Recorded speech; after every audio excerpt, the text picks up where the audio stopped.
Episode 30 of Bardown Beauties, presented by SodaStick.com. We've got your Dean Evason news. We've got your Kirill Kaprizov news. We've got viral video creator Jillian Fisher as our special guest. Plus, we wrap up day one of Minnesota Wild Training Camp 2.0.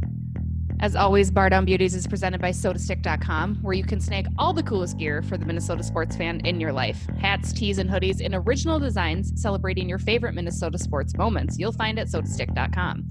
Use code Bardown Beauties at checkout for free shipping. Be a beaut with SodaStick.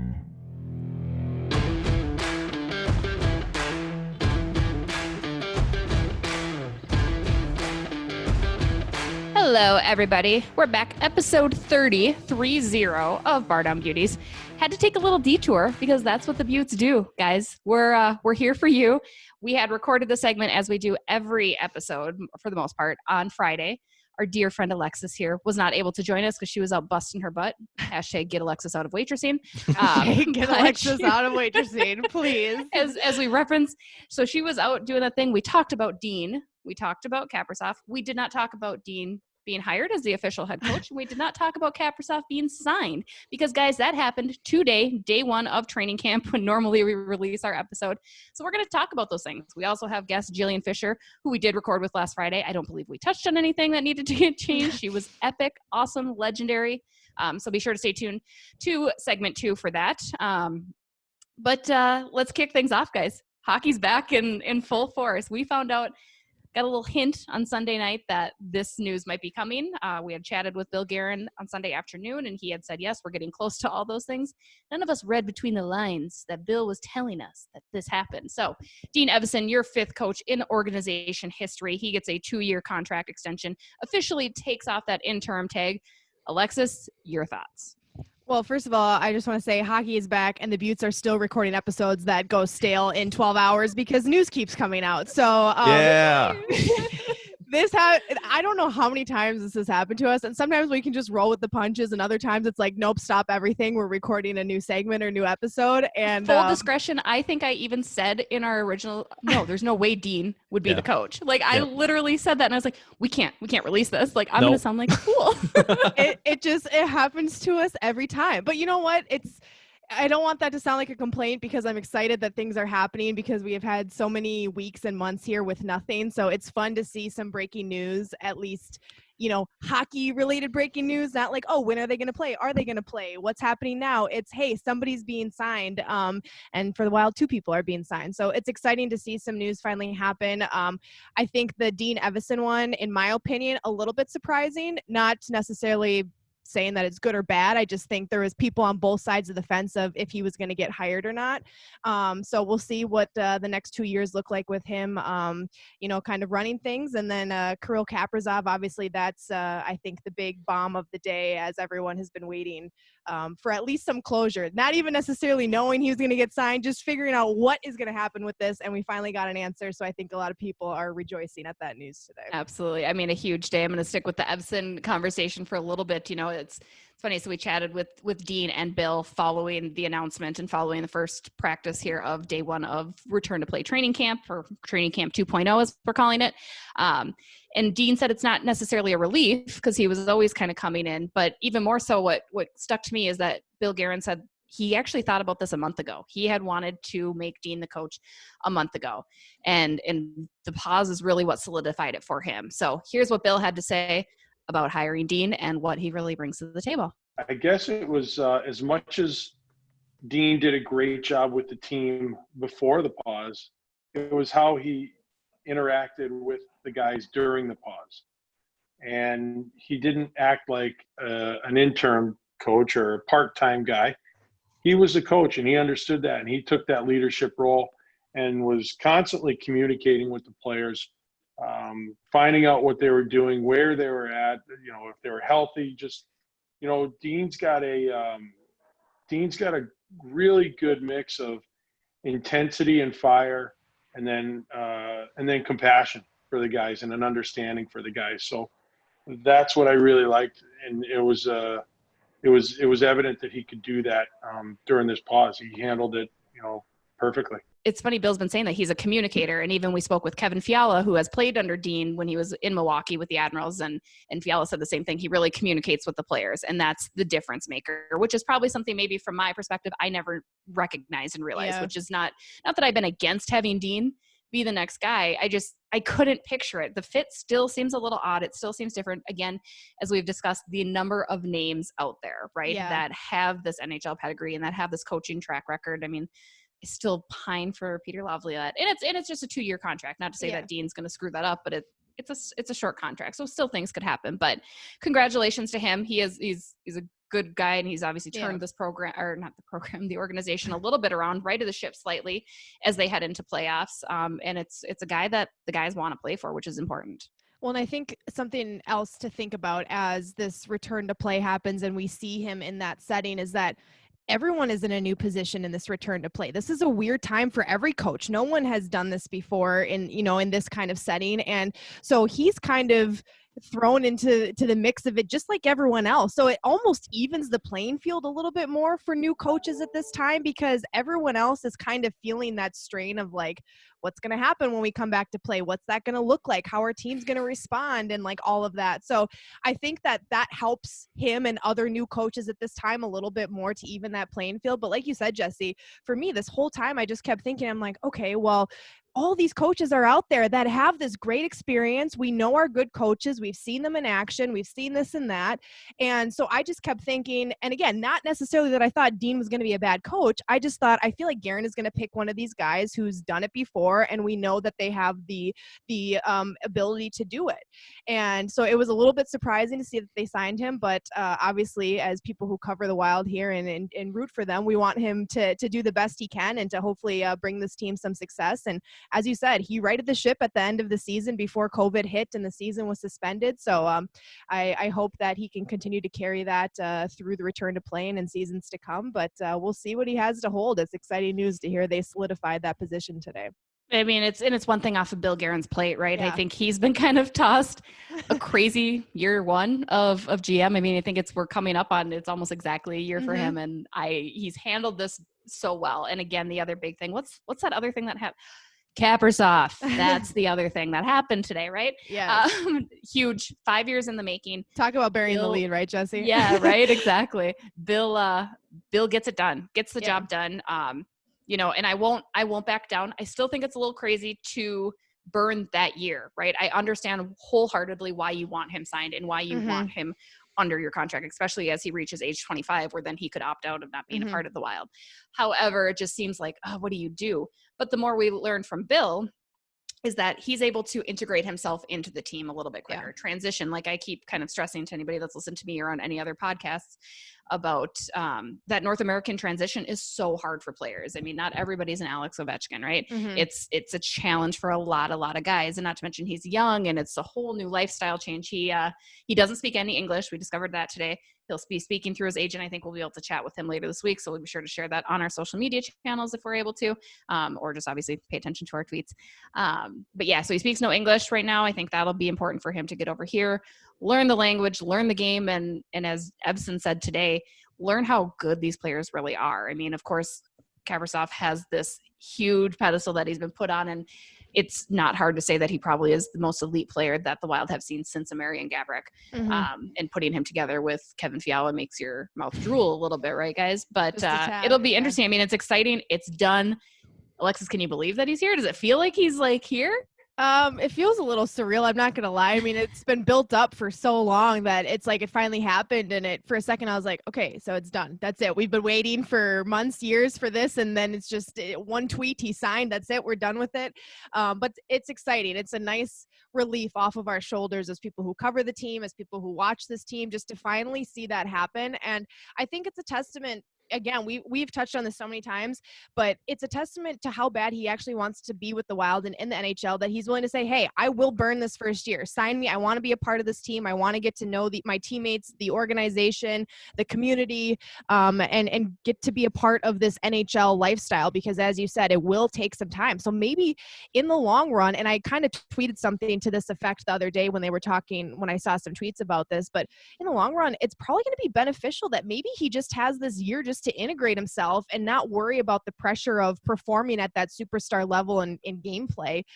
So it's kind of a weird situation when you think about it, but I'm trying to put a positive spin on it and think that maybe in the long run, this will all be more beneficial for him as he finally gets into some gameplay. But I'm sure that the guys on the team are excited to finally have him aboard. As you said, with signing Dean, I'm sure Bill is happy to have one more thing off of his plate of big responsibilities in this offseason. Russo can quit asking him about it now, like every time we're chatting, right? So I think, it's an exciting day and some big check marks put on the to-do list for the Wild as they kind of get this team organized here, moving into the return to play and into the next season. But yeah, it's the Kaprizov jokes are done. We can stop the reverse countdown. He's on the team. It's over with. He's signed. Everyone take a big deep breath. We've waited a long time for this, and today is finally the day. I know it is. It's kind of, and can we just point out Fred? He signed. He's here. Remember? I know. Naysayer. I will say it. I'm sorry. I'm so pessimistic. Whatever. I mean, your fears were valid. They were valid. And it got more valid as more time went on. It's the Minnesota thing to happen. Right. It's like that happens in Minnesota all the time. So you just have to expect it. I wouldn't have been any more surprised if Fred would have been right and he wouldn't have signed. I'm just happy that this was the outcome instead of the other one. So. You gotta hand it to Billy G though. I mean, he was able to go over there and do something that the other GMs were not able to do. Yeah. Chuck Fletcher, he did the exact same thing, and apparently he didn't sell him enough. Mm-hmm. And so, but apparently what Billy and arguably Chuck had a better team to tempt him with, frankly, right? Yeah, like no offense to the guys here, but it's like that team was a playoff team. I mean, no question about it, right? 6th straight year. Like he had the pieces, but maybe you do have a Kevin Fiala. You have Joel Eriksson-Ek who's starting to come into his own. I mean, there's youthful talent here, and that's exciting to see what Kaprizov can really bring. And again, it goes back to, it's nice to have this done before the draft, because I stand by build around him, get guys that can play with him and can elevate his style of play. That's going to be huge. So I'm sure, again, Bill's probably kicked back like, hey, that's just day one, baby. Like that's, honestly, Billy G has so much swagger. Like every time he does stuff, I'm like, what? He's just the man. Like he just gets it done. I have so much respect for him, and he's just genuinely like a nice person. And it's exciting to see him get these things done for this team, because I know how long Wild fans have been waiting for some of these things to happen. And it's an exciting day, and I'm happy that Billy G was able to get it done, because those are some big tasks that he accomplished today. Right. Let's go. And if for those that are wondering, again, we kind of touched it on all of our social media channels, but day one training camp, about what you would expect. I didn't see. I mean, it was different as far as the protocols, media masked the entire time. We have to sit socially distance appropriately in the stands. Our temperatures are taken. We're asked a number of questions before we walk in. But that's really, that's kind of the main difference. And obviously there's no access to players. Usually we're able to go on the other side of the rink and stand by where the players' benches are and see guys come in and out, work in the media room. That's all ex-nade. Again, of course, no surprises there. But it was nice to have that sense of normalcy. And again, I think our guest in segment 2, Jillian Fisher, had tweeted this out so eloquently. It's okay to be excited about the sport that we love coming back, and still have a concern for safety and players and some apprehension there, right? Yeah. It's okay to have both, because that's kind of the position I'm at as well, right? Like I'm thrilled that I can have a byline again. I forgot, like I love writing under the gun. Like it gives me so much stress, but it's super fun. But it's also, being there, it's kind of weird. And you're missing that camaraderie. Like I think one big part of being at the rink is being with the media folks. Alexis and Fred, you both know that it's that fun, like, hey, how you doing, hanging out stuff. And it's different. It's even, especially because you cannot, Tria is so freaking loud when the pucks are going around. And then you're tossing a mask over people's mouth, and you have like, I've talked to a bunch of people today. I'm like, I have no idea what they said. I think they're doing great. That sounds good. Like, I don't know. Yeah. Hashtag get Alexis out of waitressing. Imagine that in a bar setting. Okay. It's not a good time. It's not. No. But all in all, it was good. And the players looked like they were, the drills were the same. They were having fun. We're apparently not social distancing during celebrations. So that was kind of, it was interesting. I don't know if they would, whatever. But no, and everybody looks good. You looked as fluid as you would as at a day one of any training camp. It wasn't good, bad, or indifferent. It was hockey. So it was good to see everybody out there. Dubnyk and Stalock there. We had a question whether it was Capo Kakinen out there for a little bit, but it wasn't. It was Dubnyk and Stalock. We've had enough curveballs for one day. I know, right? We're like, shit, I think that's Kakinen. Sarah McClellan of the Star Tribune and I were like, that's Capo. I'm pretty sure that's Capo. And we can't see. And then Russo's blind too. So the three of us are like texting each other like, who is that? It was Devin. Relax, guys. Yeah. Yeah. Everyone remain calm. We've had enough news broken today. Yeah. We don't need anything else. Right. Yeah. So again, thank you everybody for hanging on an extra day with us. I'm sure you were all just so excited to listen, but it would have been very irresponsible for us to push out. You guys would have pulled my credentials because you've been like, this idiot doesn't know what she's talking about. She's saying that he's not signed. Like, that's when the we recorded, podcasting life. Yeah. Yep. And it's all like, why? How are we running into that problem all the time? We literally existed for 6 months, and we've had like 87 curveballs that have been thrown our way. I'm just like, but you know what? We're good at it. We're good at swerving. We can handle anything. We can That's handle right. anything. Yes. So thanks again. You guys stay tuned for segment 2 with Jillian Fisher. We'll be right back. In addition to our presence in the Soda Stick store, we've got even more Beauts merch available in our Bardown Beauties Teespring collection. Wear a custom-designed 5-hole Bardown tank while feeding your babe in an official Beauts onesie and sipping from your Bardown Beauties coffee mug. We've got it all. Go check it out and support the Beauts. We're back. Welcoming now Jillian Fisher, your favorite sports video creator, Philadelphia Flyers fan, a awesome pug mom, and a dominant flip cup champion. I'm still like reeling, Jillian, from the showing that you had when the Too Much Man pod put together this really great fundraising flip cup tournament, and you dominated. I'm not just saying, and I'm a beer drinker. Our listeners know, my friends know, like I can play flip cup, but I would have been terrified to advance just because I'd be scared to face you. I said I was like the Ilya Brizgalov of flip cup. Like I was really hot at times and then really cold at times. Like you just never know what you're going to get. And for most of the tournament, I was on a hot streak, and then I definitely drank too much. Like I was drinking White Claws in between the rounds, which was a crucial mistake. Like that was such a rookie mistake. Totally. So by the end, I went cold. I was on a cold streak at the very end there. It was quite the display. If you guys haven't seen, I think I'm sure you could find the video of it somewhere. It was kick ass. That's when I was like, this girl needs to be on our podcast. We need to have her join us.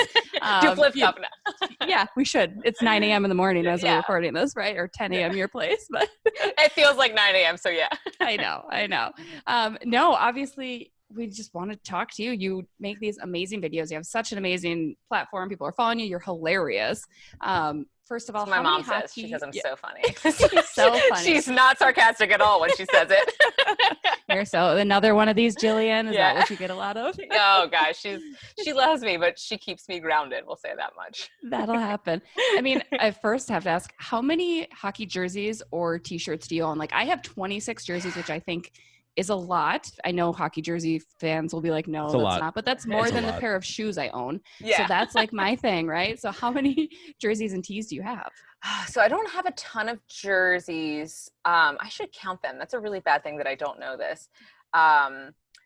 So when I first started making the videos, it was 2 summers ago. So like I've been making videos for a while, but when I started doing like the every team videos, that was not last August, but the August before. And at that point I had all but like 5 or 6 either shirts or jerseys. So what I did when I was like, okay, I can either just make the shirt, but I went to Amazon and like I found like the last 5 or 6 that I didn't have for like $5 or $6 and just did a little small haul there. So I had every team, so all 30 at that time, and now I have a joke Seattle one, so I have 31.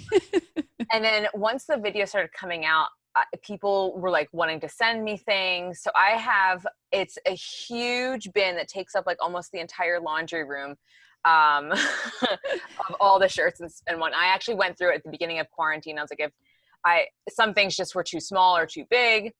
I was like, I don't want to get rid of anything, but some of the things I just had to go. So there's definitely probably 60 plus shirts and jerseys total, mostly shirts. There's maybe like 10 jerseys. I know like a handful of the ones I got were like, they were on clearance apparently, and they were like a gag gift from my parents and my siblings. And I was like, no, not you, I'm going to use them. So that is awesome. And so how much Flyers garb do you have since that's your team? Surprisingly not a lot. Ooh, it's early in the morning. Yeah.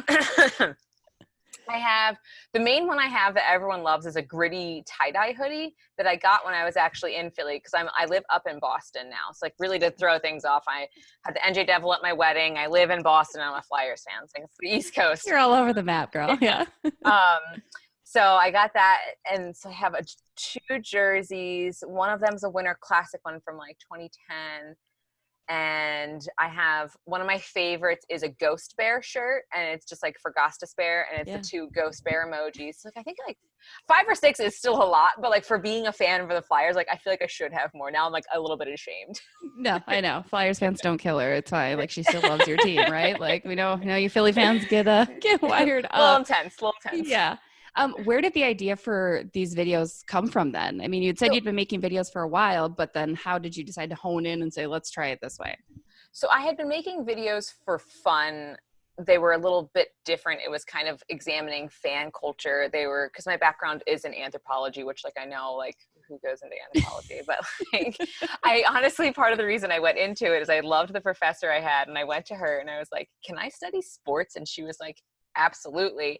And like come to find out, like that's actually not a very common thing to study at that time. But now with like everything going on in the world, we're seeing how important sport is in culture.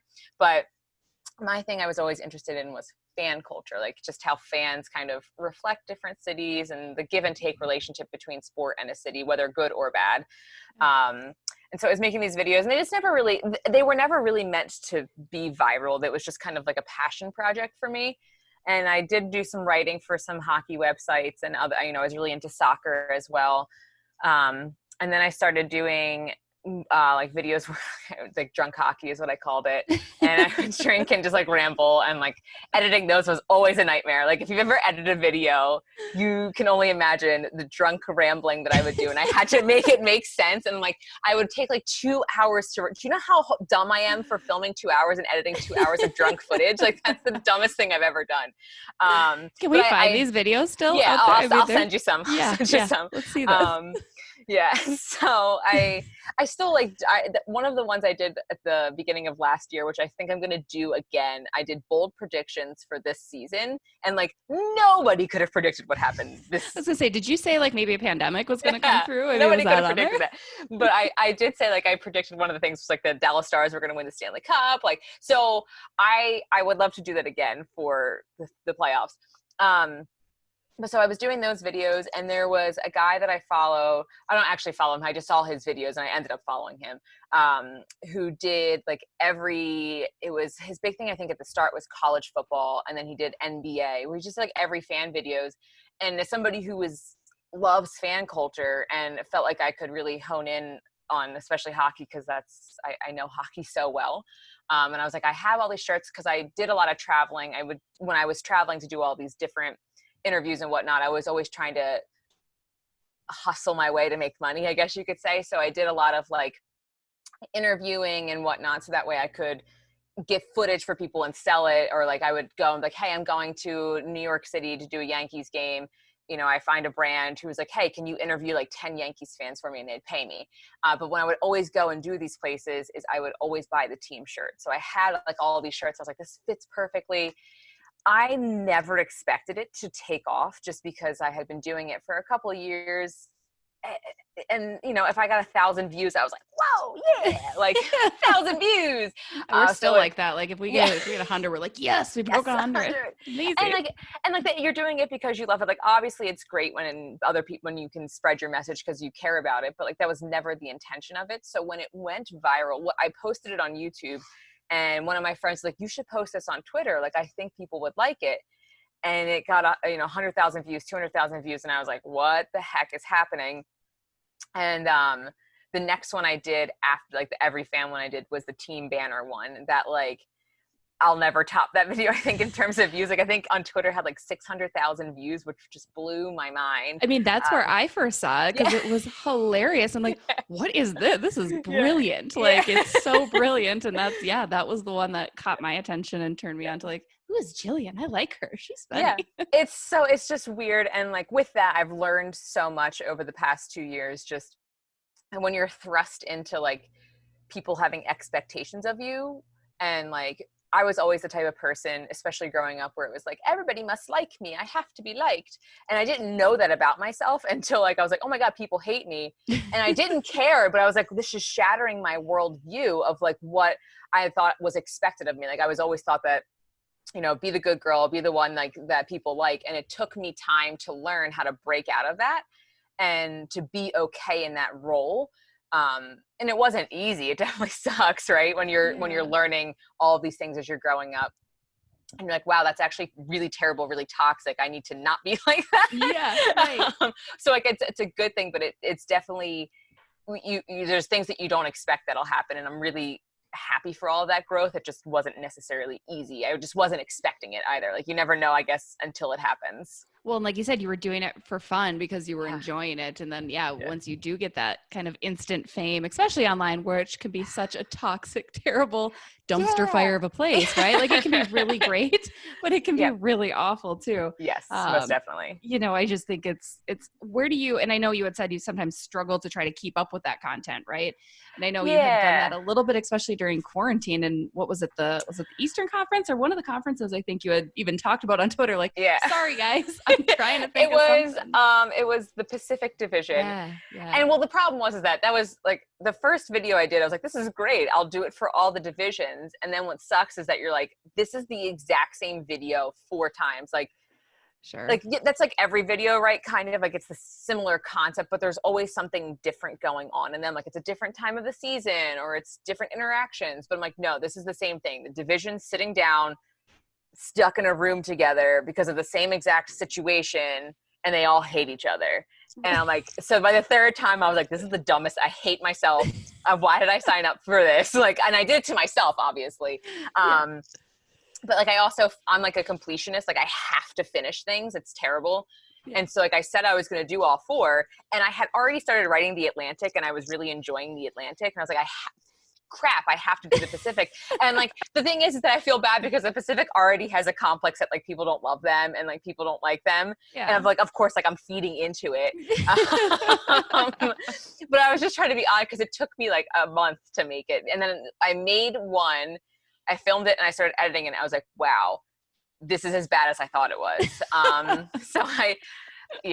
then what I was trying to do was like a different scenario. So like the first time, like with the Metro, like they were sitting around, they were deciding to play a game, and that game they played was Never Have I Ever. And then the Pacific, it was they were having dinner, and I was trying to do like a different scene for every team.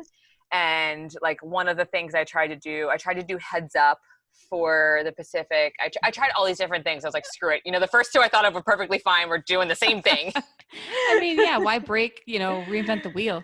It works. The mold worked. So but I was definitely happy to be done. Like when the Atlantics was done, I was like, thank you, Jesus. Like we're good. I don't need to do another one. So I love it. So, I mean, do you obviously then use kind of your background in sports fan culture in addition to kind of the news that's happening in the sports world to help create some of these videos, or what's that process like for you? Yeah. And so, I mean, right now it's tough. I find a hard balance between like comedy and like entertainment versus like the messaging of everything that's happening. Because I don't want to undermine it, and like there's not really a lot of humor in it. So I definitely find that is tough. And one thing I've learned is just like using the videos that I make and amplifying other stories. So it's like they can coexist in a way, but I don't have to make the jokes.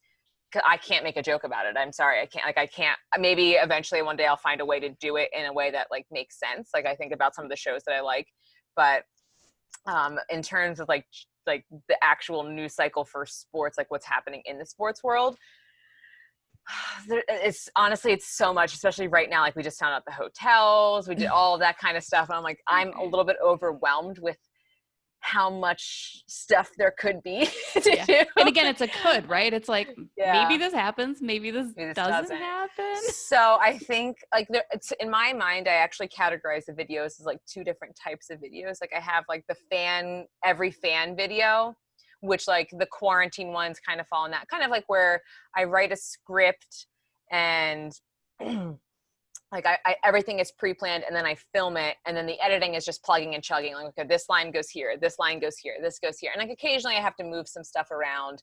But it mostly falls into line. Yeah. And then there's the other type of video where I just call it like down the barrel, which is just I sit down. I have like a frog in my throat that won't go away. I'm sorry. No, you're fine. Hey, last week Bruce Boudreau had a cat meowing the whole time. Oh, So okay, so perfect. you're good. Yeah, you're good. Oh my God, you have Bruce Boudreau, like, and then you have me here. I'm like, We're going up and up. That's all, you know. I wouldn't say that. I would say it the other way. But hey, thank you. I appreciate it. Always. And like, so I just like down the barrel where like I talk about a specific, like the drunk hockeys, I would categorize into that, where it's just, I have a general idea and I just sit down personally and I talk. So like they're two different, it's similar in the sense that like, it's all about hockey or it's all about a sport and it's conveying information about the league just in different kind of packages. One is quick, quick hitting, very visual in the sense that every team, like I think that's part of the reason why those videos go viral is because people can identify like, that's my team. I can visually see my team. But like another type of like the down the barrel one I did was like every NHL, like if every NHL team was a dog breed. And I just sat down and I held up like, this is a Shih Tzu, like this is a Golden Retriever.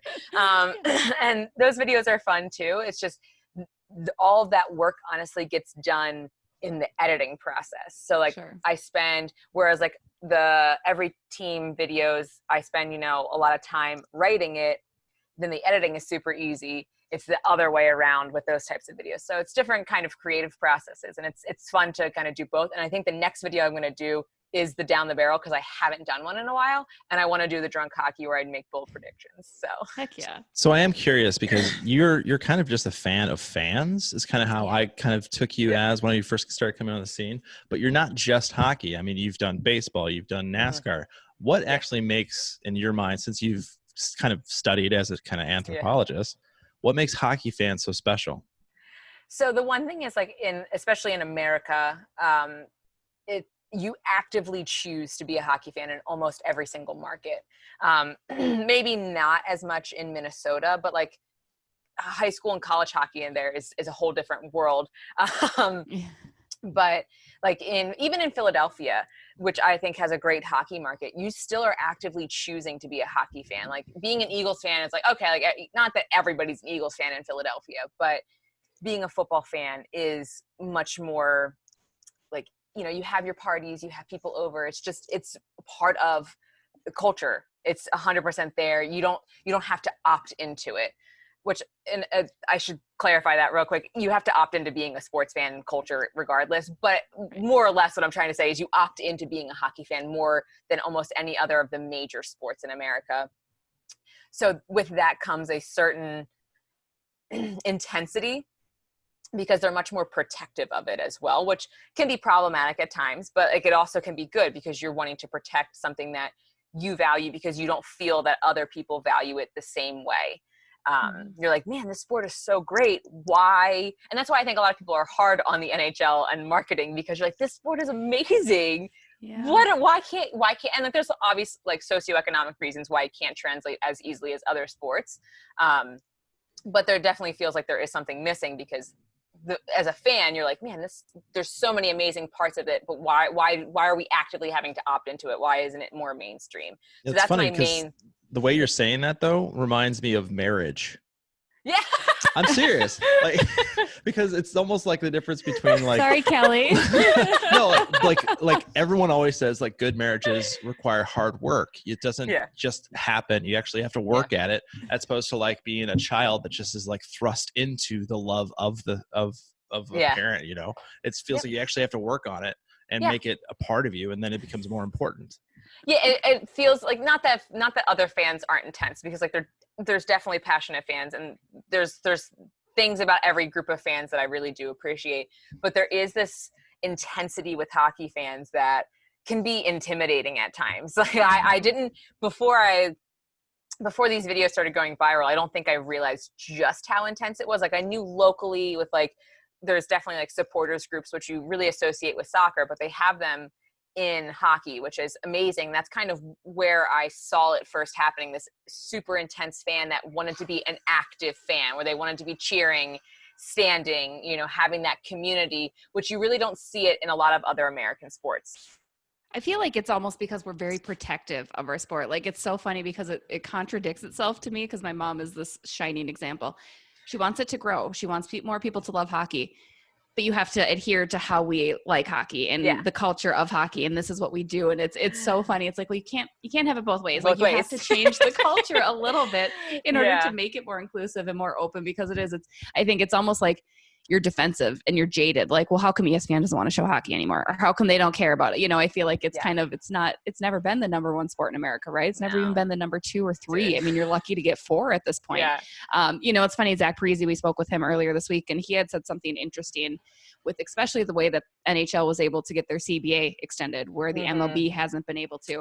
And he's like, I see this now as our return to play, a really big time for hockey to grow and get more people. And with the nonstop, do you think that's something that is very absolutely foreseeable? Like, with the constant stoppage, like with every time there was a lockout, you not ruin the momentum, but one, you're hurting your fans who are going to come back no matter what. Like, because they're not losing their passion, but they're feeling like, we've been here, what the heck? And they're less likely to be an open and outward advocate.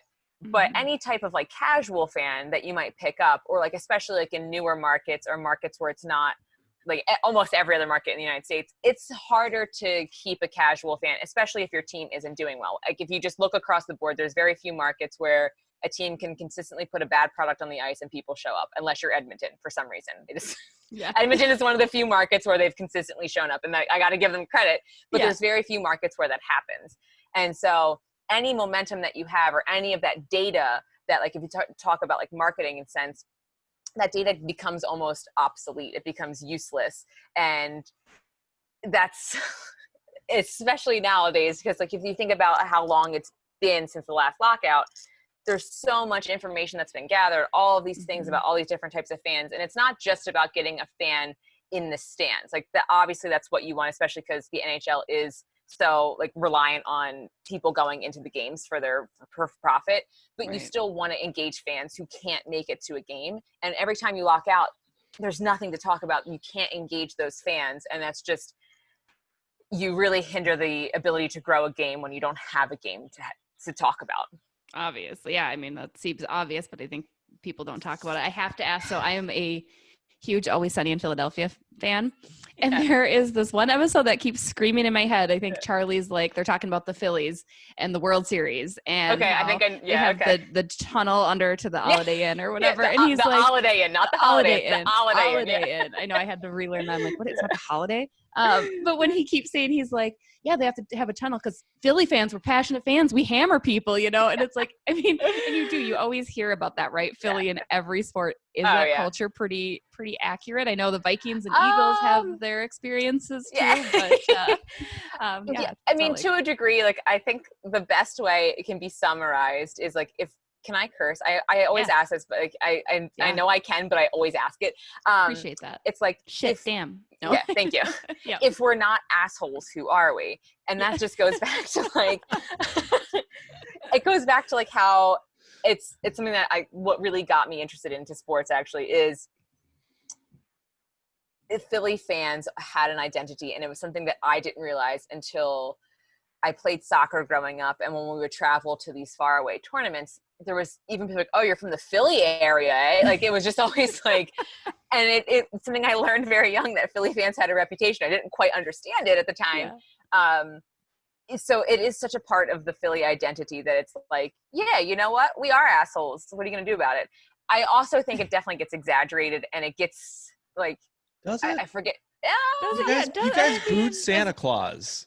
That was before my time. Just saying. You but booed Santa Claus. Santa had it coming. So I think that like what ends up happening, it's just kind of like anything in this life where it's like, see, I told you. It can be something really small that happens, but it gets thrown to the top of the newsfeed because you want to reinforce identities. It gets reinforced very, very quickly, where it's like, you know, other people have literally died at sporting events, but not in Philly, but you would think that it has happened in Philly. And like, Green Street Hooligans. That's my other favorite movie, Yeah, right? The so soccer you culture understand. angle. Yeah. Yes, yeah. That's a little hooliganism aggressive. hooliganism has died down quite a bit. Yeah. But just even in the United States, where you hear, I think it was San Francisco Giants, where Oh, so, yeah. So there are incidents of it happening everywhere. It's just when it happens in Philly, like when you throw light up bracelets onto the ice for during a tribute, like things like that, or it's like it just kind of constantly gets piled up. Yeah. Whereas like other cities or other fans, it starts out like at a lower level in a sense of like there's not already this elevated sense of like what their fans are like. So it's when you add on to the Philly, it's already up here, so it just keeps adding and adding. But in other teams, it starts down here. So yeah, I mean, obviously there's some truth to it, like they're ruthless, Yeah. but I mean, it's a nice I think it gets exaggerated a little bit. Yeah. I mean, so bringing it back home, obviously we're here in Minnesota fan base. Is it easy to make fun of the Wild because they're just kind of boring and Minnesota they're nice. kind of Minnesota there and nice. right? We're honestly, very vanilla. It's honestly hard. It's easy to make fun of you guys once or twice, but then after like the sixth time, you're like, this is just mean. It's just mean. I know. And I feel like I try to make new jokes about you guys, but you make it hard because like there's the consistency happening, and it's like I want to be able to make a different joke, guys. I do, but you're not making it easy on me. So there's always teams that I struggle with, and Minnesota tends to be up there because it's not that I feel bad about making the same joke, but like I want to make a different joke. Right. And like we talked about with Pete Blackburn, we're kind of like that meme where the rock's there and you're poking it. It's like, do something, right? Something. Like it's Minnesota. Like, yeah. And that's the issue is like, guys, come on. Like this, how is this still happening? So I would like it to be different. And it's always more fun when like a market like Minnesota is doing something more interesting. Like it just is more exciting for me personally. Yeah. So I would like it, not just for like my jokes aside. I think it's just more exciting for the league itself. But it is easy to make that same joke. I'll give you that. I know. We would like it too. Like we would probably like to see some sort of change. I mean, for my own story's sake, like I don't want to have to write the same story about losing in 3 games to Vancouver, which is probably what I've already written in my head. And it's, it's a tough in the state of hockey, it's a tough break. Before I let you go. For good things. Yeah, thank you. See, Jillian's on our side, Wild fans. Go love her. Go hate. Don't hate. Yeah, do whatever you need to do. It's okay. Before we let you go, because you and I kind of chatted about this before. Killers, you're a big Killers fan, right? It's unhealthy. It's unhealthy. How many times have you seen them? What's your best song? Let's get your musical analysis here. Yeah, so I haven't seen them a ton because there was this time in my life where and it started about the time the Killers came out, like about 2005, where I stopped seeing live music. I don't know what happened in my life. I think it might have been honestly partially anxiety, where I had a hard time, like even going to sporting events, going to events where there was lots of people. I struggled with it. Yeah. Hello, anxiety. It's so fun, right? So fun. And like, what would happen is I would go and then I would have a panic attack and I'd be like, but I'm having fun and I'm having a panic. Like it was just a mess. So as I started getting a little bit older and I started challenging my anxiety. So I started going to live music again. And I started with going to music festivals because I thought that, and it ended up being a good thing because I could have more space. Like if you chose to, you can have a lot more space. Whereas like at a concert, you're right next to the person, you're stuck. So I saw them at Firefly for the first time. And I was like, I can't believe, and like, I went there, honestly, I was super excited for the Killers. And then Eminem was right after them. And I was like, this is heaven. Oh my God, are you a big Eminem fan? Yeah. Do you know I rap? I rap too. I'm a big Eminem fan. No, don't. No. I'm not prepared right now, but. Okay. I won't put you on the spot. But I will. It's good. And so I hadn't seen the Killers live before then. And when I saw them, I was like, oh my God, I can't believe that I love their music. I was so excited to see them. And it just like, it was everything I needed in my life. I have the tattoo from Fire. Like this is a Firefly Killers tattoo. Yeah. And and then we saw them probably 5 or 6 times after that. And the one time I ended up meeting Brandon Flowers after the show because the I was on the rail. I was like, I'm going to do this time. I'm going to go. This was very recently. This was back in September. I was like, I'm going to go. I'm going to wait all day. I'm going to get on the rail.